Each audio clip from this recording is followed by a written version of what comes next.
going on YouTube? Welcome back to, of course, yet another episode of SA3 TV. As you can see, my buddy Luke from Hampshire Photography, he's just taken out my S3 for a drive. It's going to be featured on his channel, so make sure to check his channel out. His link's in my description.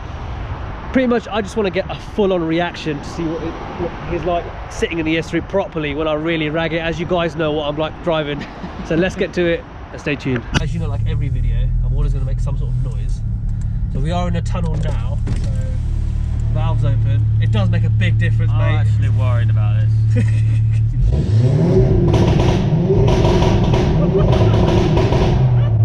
Oh my god. I've definitely worked with someone up for sure. Quick drive out here before the tunnel or the bridge just collapses. Absolutely nuts, mate. Okay, we'll give it a send it here.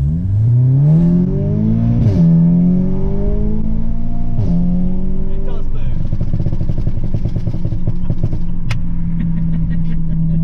Oh my god. You're a madman. It's still going now. You know, as soon as you put it in comfort, it cuts off immediately. Yeah. Immediately. When I was on a stage 1 and I had pops and bangs, when I put it to comfort, it would still pop and bang a little bit and gradually stop. This is like immediate cut. I don't know what that's all about. It's like the switchable maps. Yeah, pretty much. But I got to ask you one question, right? Okay. You sitting in the S3 now? Yeah. Does it make you miss the Golf R? Be honest.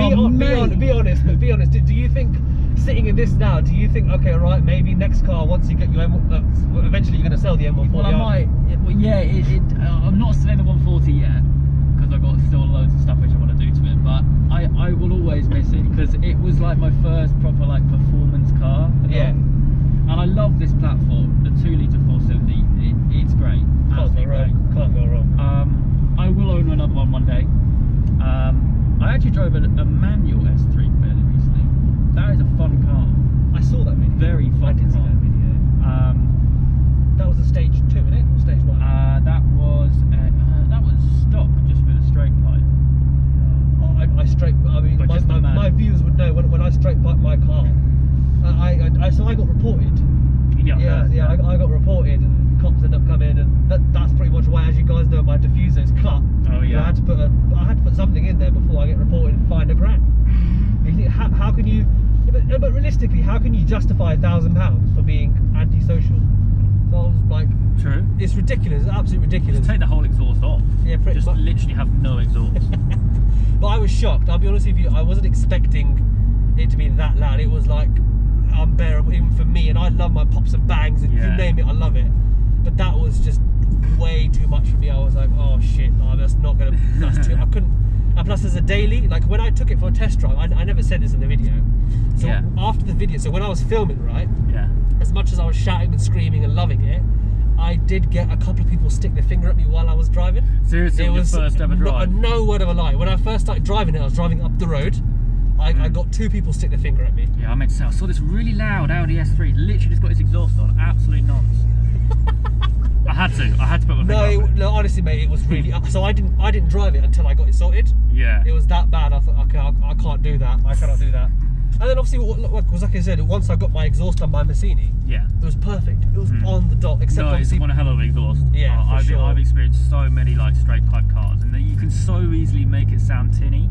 Yeah. And make it sound almost artificial in that sense. Yeah, and I think a lot of, when it comes to like the 2-litre turbo engines, I think it's very difficult to make it sound very deep. Like when I straight piped it, it was still tinny. Yeah. But now it's so deep. I think it's because obviously the silencers in the back and the way it's done it's completely transformed the car. I'll be honest, I was shocked at how much it made a difference.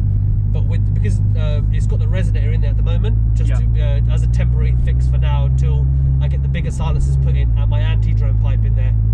So hopefully it should make a difference. I'll be honest with you, it should make a difference. But you know what? As we know, we're on a long stretch of road. We love that. Half my audience know I do this.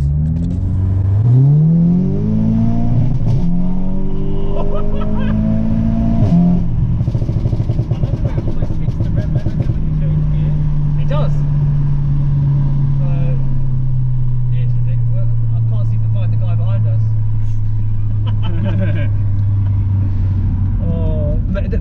That has to make you miss the car a little bit, the Golf R a little bit. A little bit. Yours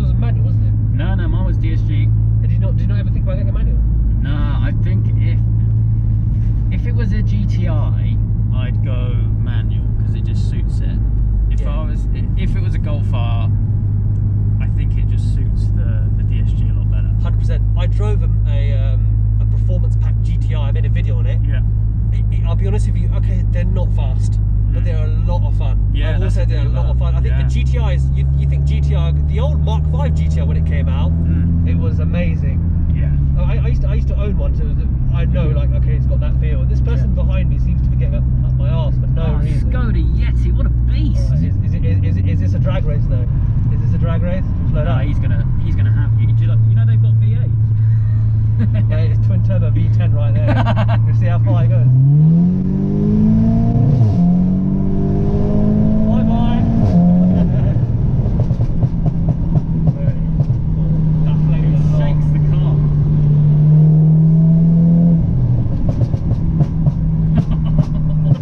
Oh, see that one? Yeah. Oh my god. I felt that. Yeah, you know what? You know the flames, you can feel it on your ass. Big, massively. But oh mate, I can't go wrong. But I think I'm really happy with the way it turned out. Oh yeah, you should be. So I will tell you something. I'm not sure if you know this. So when I was looking, I think it was my second video justifying why I bought the S3. I was actually looking at M140i. Were you? I was during the period of time when they were doing that deal. Yeah. With like £350 a month. With no deposit. Yeah. But I had a couple of problems. Firstly, they weren't that. By the time I got to the dealership, there was none in stock. There was none in stock at all. There was zero, because everybody was making use of that deal. Yeah. And then one was in stock at a VW dealership. Funny enough, right? And I was willing to put a deposit down for it, right? Did it? I took the car for a test drive. Yeah. It was not what I was wanting. Stock, they're not. They're not what they crack up.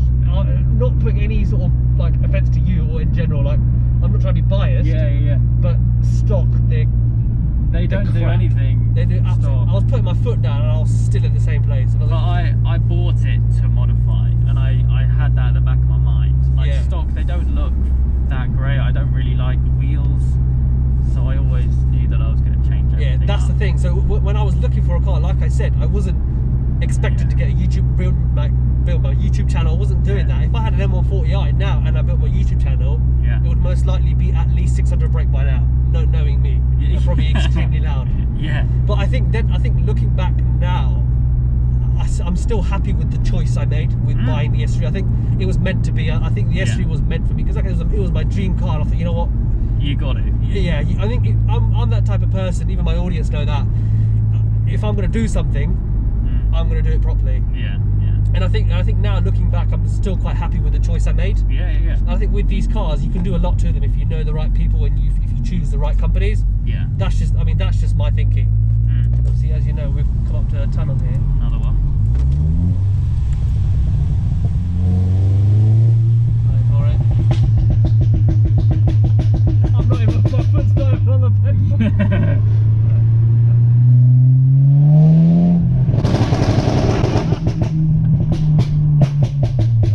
Holy shit, dude. You can't deny that. You can't see my smile, but it's there. Oh, it's mental. Oh, shall I let this guy go? See that humming noise? It goes, dun, dun. I do like that. At first, you know what? It did get to me. I didn't say this on camera, but I'm going to say it anyway. Yeah. It did annoy me at first. I'm very honest. I'm very honest with my audience. It did get to me a little bit. At first. That noise, yeah. I suppose with such a drastic change of like exhaust. Yeah, massive. You're going to notice everything. For sure. You get used to it. And I'm very. If I like get like up my modifications, for example, like my exhaust, right? I'll sit there and I can feel the whole car, what's different, what's rattling, what's not. Yeah. That it's just, I mean, as an owner, you'd know straight away what's been going on with your car, and that really did get to me at first. Yeah. And I think now thinking about it, hearing other S3s and Golf Rs, I haven't heard an S3 or Golf R like mine so far. Oh, I haven't, and I've filmed with loads. Exactly. So that's what makes it a little bit different and special. Like you guys know, I try to be as different as possible with this car, and complete absolute nuts and bonkers. So that's how I want it to be. That's how I want it to be. But I think in general, Luke, how would you, like I said, jokes aside, would you consider buying one next if you had the option? An S3. An S3, and not a Golf R, but an S3. If I was to buy one, it would be manual, 100%. Really? I really got on well with the manual S3 which I drove. You have to upgrade the clutch, but that's the only problem. That's the only problem that I'm not a bit. Really fun little car. Because the Golf R, a lot of people have said the Golf R is more a driver's car. Yeah, it's a more of a daily car. GTI, I'd say, is the more driver's car. So you got front wheel drive, you got manual. Well, more commonly optioned manual. Yeah. The Golf R is great. You can get them in the manual, but not a lot of people do because they use them as just a daily straight up speed. Yeah. And I think going forward now, manual's kind of slowly disappearing. Manual's dying out. The new Mark 8 doesn't have a manual, although it does with the GTI. Yeah, as I say, it does have with the GTI. Yeah. The R isn't coming with a manual. What do you think of the new Golf R anyway? I haven't actually seen one in person yet. I drove the new Mark 8 GTI recently. Yeah, which was I saw interesting. But I think the R is going to shock a lot of people. I think, from what I've heard. Because it's 320 brake stock in it. Off the top of my head, I believe so. Drift mode. Yeah, it has. Yeah, you know, that's one thing I will say. The Golf R has over the S3, because the brand new S3, it has drift mode, and I feel like that's going to be a big thing. But I think once it comes out, then we'll know. Okay, right, is it even worth buying one because of that drift mode or not? Yeah, so I've seen a brand new S3. I'm trying to actually get one on the channel. Yeah. So if any of you guys are watching, if you've got a brand new S3, the 8Y, let me know. Message me on Instagram, because I'm trying to get one on the channel, because I want to compare it to the 8 valve and see what it's like, because I've been told it has that RS3 sound.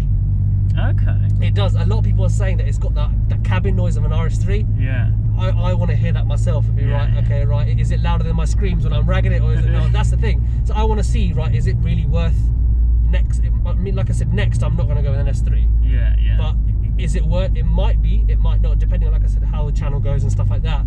Is it worth me buying an S3?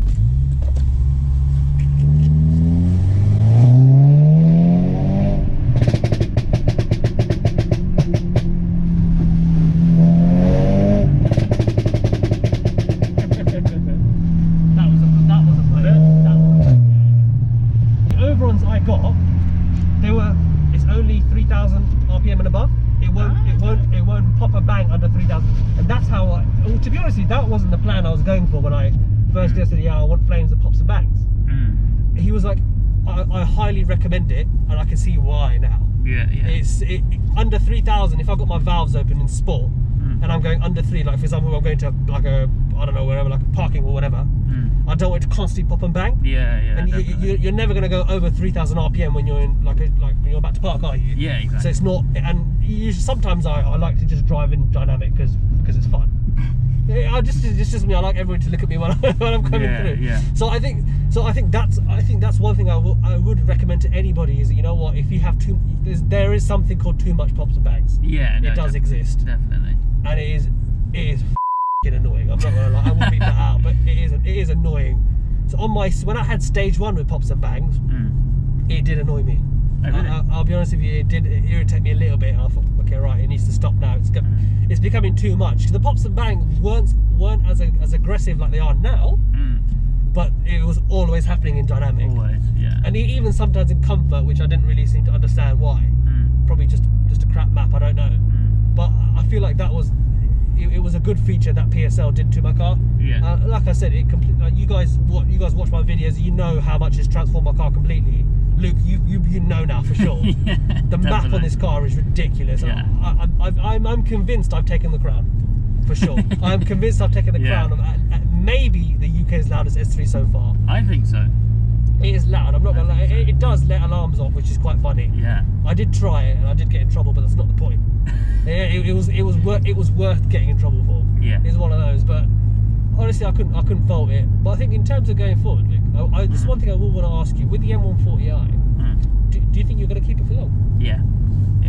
Are you bought? Because I know you started off with the A1 and stuff like that, and now then you had the Golf R, obviously. What was after the A1? A1 to Golf R. That was it. Yeah. I was going to say, but because to me, you seem like a VARG person, like a Volkswagen Audi group person. I'll keep the 140 for, I'd say, maybe another year, because it's just got so much potential, the car, and I feel that I haven't even scratched the surface yet, without even like upgrading the turbo or anything. What's the goal for figures? 500 at the moment, which I'm very close to, which hopefully within the next kind of month or so we should be there. You're on 480 now, yeah. 480 at the moment. Which is a stage 2 plus. It's no secret that I've always wanted 500 brake from it. From there, the only real option is to go big turbo, and I'm on the fence about it yet, but there's still so much else that you can do with the car. But yeah, I love it. I absolutely love it. I'm in the process of getting a secondary car back on the channel. In fact, you don't know this yet, I bought it 2 days ago. Oh my god. You can tell me off camera. Off camera, oh, yeah. You tell me off camera. Yeah. I won't leak it, but at least tell the audience something. Is it Jap or German? It's German. It's German. It's a car I've always wanted. So I had the GT86, which I bought as like just a little bit of a project car, and I felt like getting rid of it. Got rid of it, and now I need to replace it really, just as a bit of a run around to go alongside the 140. Is it a big upgrade? Would you class it as a big upgrade? Not compared to the 140. It's I mean for your GT86. Oh, it's an upgrade from that, in my opinion. In my opinion. Well, we'll have to find out when you tell me off camera. Yeah, definitely, my friend. Right, I will call that a wrap. Yep. I hope you guys enjoyed the video. Make sure to smash that subscribe button. I'm trying to hit 600 subscribers by at least this month. I mean, I failed it last month, which was a bit of a pain. We'll do that. But I hope you guys enjoyed. Make sure to smash that subscribe button. Soon, hopefully, check out Luke's channel as well. He's going to be uploading the video of the S3, and he'll get a full experience of what this car's really genuinely like. So I hope you guys enjoyed it. Make sure to stay tuned for weekly uploads.